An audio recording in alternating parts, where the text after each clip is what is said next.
I'm still trying to look to find it out. I don't deal with this. And try not to touch that food. So I know, I'm just saying if you can, help it. This actually went better here. I think it's yeah, thanks. I went on to no shit. Thanks, man. Yeah, no shit is fun. And the chick's like, fuck you. She was like, why can't we curse? I said,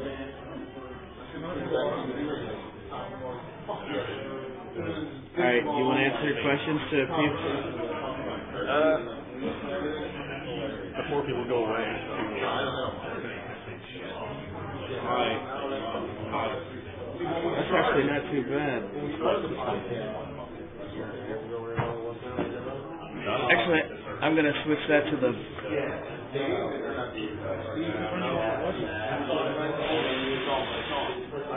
I'm going to switch it back to this. There we go. You use in the interview.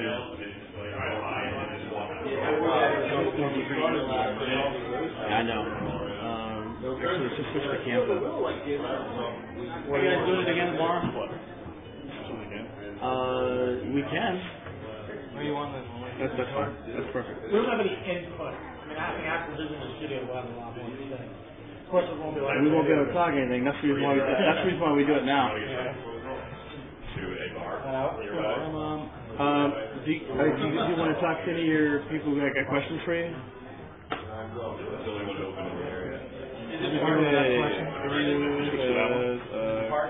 Yeah. Okay. They do. No, I got him. Okay. It's really like super crowded at night. We're starting to crowd out there. How many people are on? I can't figure that out. Usually it's in the corner there. Which corner? Doing it live. Oh, what's that? 85? No. Is that? Yeah, 84. We just lost a person. Hi, person. Alright, how long do y'all play tomorrow? All day long. Wait. Yeah, we're live. Alright, can they hear? Let's try to play as much as possible. I can't.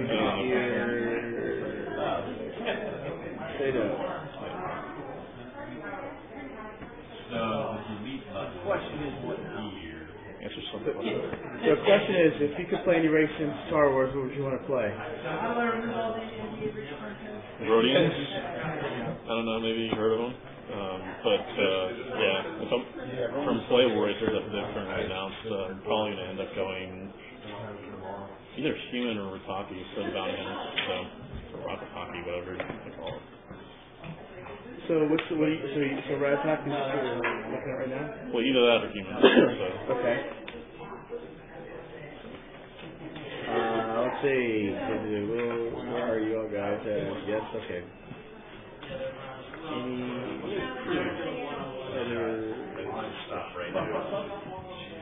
The confessional. It's very serious and not very pretty stressful, to say. Are you guys in the hotel or at the studio right now? Hotel. Yeah. This is the studio, right? As you can hear, like fire alarms going off at the moment. So definitely not the studio. It's totally the studio. No, yeah, it's totally. There's no TVs playing all day long. And Gary's around. So. Gary's right behind you. Vito, since you want to be a Rhodian, who shot first, Vito or Han? And, of course. What will you be playing tomorrow? Origin World, mid-level, gameplay? Yeah. So what are we playing tomorrow, dude? What are you playing tomorrow? What are we playing tomorrow? Question. We're playing David, that's what we're playing. Alright, question from Budnix. What did you think of SWAT Radio calling Darth Vader elitist? It is what it is. I mean, again... We're elitist bastard. We don't like you around here. Yeah. Elitist. Elitist. This is what I get on a daily basis. But, we do it all, out of our heart. So everybody on staff, whether they do it full-time, like myself, as a core team member, or whether they do it as contributing towards it, all comes from, their own passion for the game. So there's a lot that goes into that, and, whether we get paid or not for that is the big thing.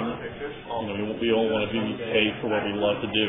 And for us, that's what we try to do, and whether that's part of this whole elitist thing, maybe that's the case, and if that's the case, then I don't really mind it too much personally, but people will say what they will. I don't make much of it. I don't pay it any attention.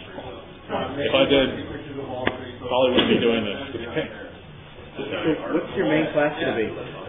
Main class would be Bounty Hunter, so really excited about the Bounty Hunter. Played it a lot over the last couple of months, and then years past the events and everything else like that. All the public events that BioWare's had. So I've enjoyed it quite a lot, and I have a feeling that once launch comes out, we'll probably enjoy it even more. So. What's your take on role players? Role players definitely have their own niche. I don't really have a problem with any role players personally. I do have to say, looking at it from an outside perspective, as a community, that I think it should be fostered. The other thing is, naming policies. I think maybe they might want to consider. I think that would probably be a good thing to have. But it is what it is, but I don't have a problem with the role players. I have plenty of friends that are role players, and probably will be playing with them off and on here and there on random servers on Vault. So no issue there for me. How do you feel being put between delivering for fans and being loyal to BioWare concerning beta information and confidentiality? Wow. Okay, that's a question that we struggled with for quite some time. When we went out to the events early on for Darth Vader, it was all about making sure that we got the content that the fans wanted, and those were like stat numbers, those were skill, trees, like skill names, all that stuff, all that information that I think the real hardcore fan really actually wants.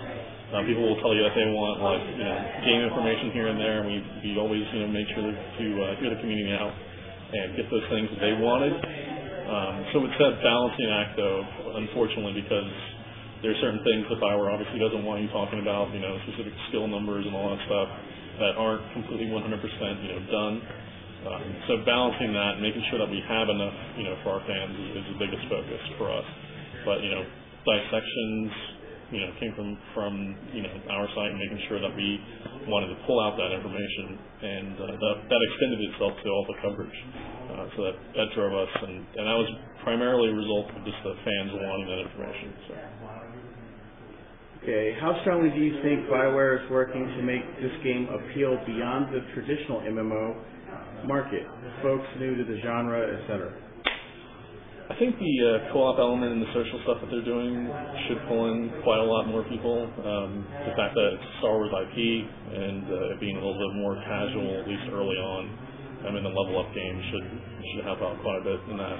And then on top of that, you have the hard mode and easy mode dungeons, which should separate out that section of the community to make that sort of line in a little bit easier for people to get into the hardcore dungeons. So I think that stuff, coupled with the smaller, operations later in the game, and just making sure that path is streamlined in terms of gear, which has been balancing quite a bit, should help that out, and I think ease the transition between, what's casual and what's hardcore.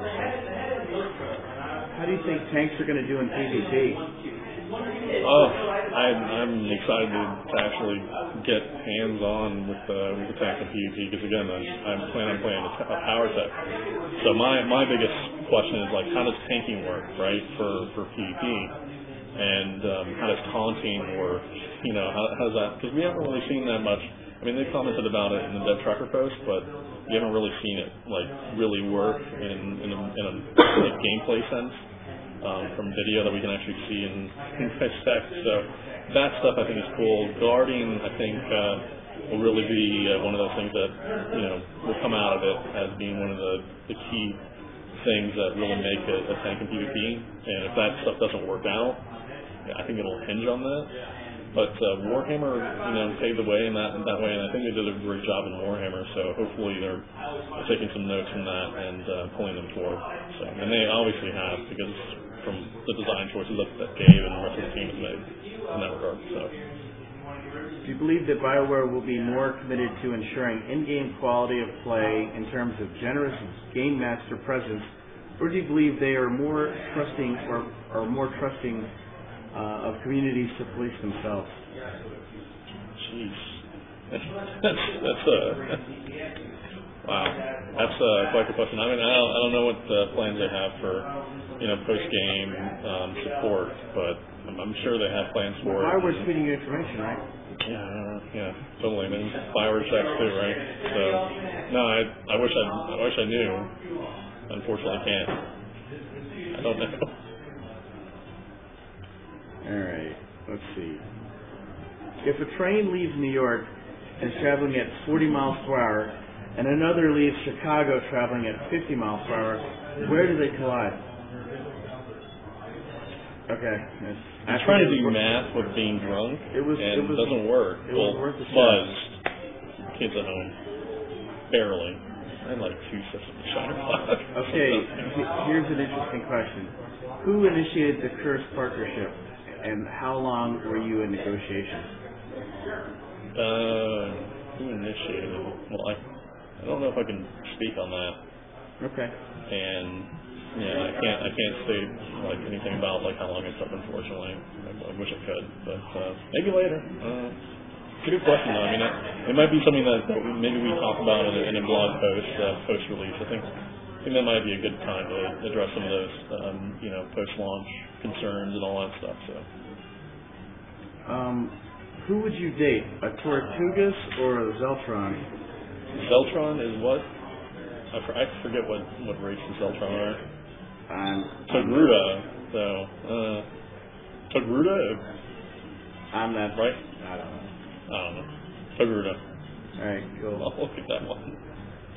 Excellent choice, sir. All right, so let's see. Well, like I know one is okay. I don't know what the other one is, unfortunately. All right, who else? Is anybody else on the hot seat? Anyway, thank you. Come on in here, Astro. My sorrow. Hold on. Red Rancor is coming up next, man. Yeah, what's up with you? Oh, I'm going to get drunk, guys. Flat, and we can do a duel. Wow, well, he's got 2 legs. Let's go get drunk. You get the drunk I'll though. sit on his lap. Love Red Star Wars. This is on delay about like 10 seconds. Kyle. But down here's where I drive it. Hi, guys. Let's see. Any questions? Okay. Red Rancor equals solid videos, so you're getting some props. They're fan sites Thanks, Summit. appreciate it. They do some pretty good stuff. So people are like explaining who you are for the people I guess don't know. Nobody knows it. Did they open up the bar again? No, they are all heading out to another bar somewhere. Like walking distance? Yeah. Oh, okay. Hey, you lied. He's not really red. Well, all right. the color contrast settings are a little off. The pigment is there, though. So how did you learn how to edit videos the way that you do? I went to, when I went to college, I just kind of ended up teaching myself. We did kind of production work there with documentary video. So I worked at a small studio for my college where we shot promotional material for the college, and I ended up learning most of my technique from that. But upon graduating, building upon that and expanding out with that, just through mostly with Red Rancor, was one of the reasons I started the project, was to keep up with current video editing techniques, and that's what I continue to do to this day. So. All right.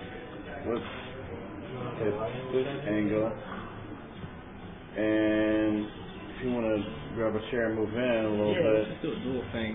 we'll add you in here. Can we move that out a little bit? Yeah, put it right here.